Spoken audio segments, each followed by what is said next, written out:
Mix by छौड़ी पटाता है मीरगंज।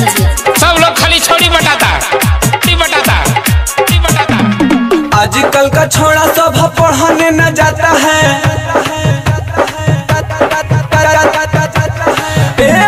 आजकल का छोड़ा सब पढ़ने न जाता है। आजकल का छोड़ा सब पढ़ने न जाता है। कोचिंग में जाइए के छौड़ी पटाता है। आजकल का छोड़ा सब पढ़ने न जाता है। कोचिंग में जाइए के छौड़ी पटाता है। मारे स्टाइल के हाथ में मोबाइल, मारे स्टाइल के हाथ में मोबाइल। मम्मी पापा का सब नाम डूबाता है। कोचिंग में जाइए के छौड़ी पटाता है। आजकल का छोड़ा सब पढ़ने न जाता है। कोचिंग में जाइए के छौड़ी पटाता है। जितना स्टूडेंट है वो बताइए कोई पढ़ता? सब लोग खाली छोड़ी बटाता छोड़ी बटाता छोड़ी बटाता। आविले सब पढ़े मारी के परफ्यूम, लव वाला सब लगावे कलर ट्यूब। भाई मारो मुझे, मारो मुझे मारो। आविले सब पढ़े मारी के परफ्यूम, लव वाला सब लगावे कलर ट्यूब। कोई के फोन मिलने को बुलाता है। अच्छा, मिलने को बुलाता है। कोई के फोन मिलने को बुलाता है। कॉलेज में जाइए के छौड़ी पटाता है।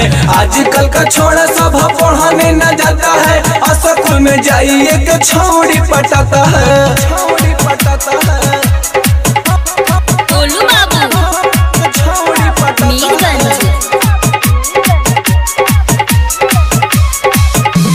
नाही बुझाला देख संगम सुधीर के। फेल भइला पदुस दिला तकदीर के। नाही बुझाला देख रवि सुधीर के। फेल भइला पदुस दिला तकदीर के। नीति सुरेंद्र पंकज पछताता है। अक्षय पवन संजीव पछताता है। स्कूल में जाइए के छौड़ी पटाता है। आजकल का छोड़ा सब पढ़ने न जाता है। कोचिंग में जाइए के छौड़ी पटाता है। मम्मी पापा का सब नाम डूबाता है।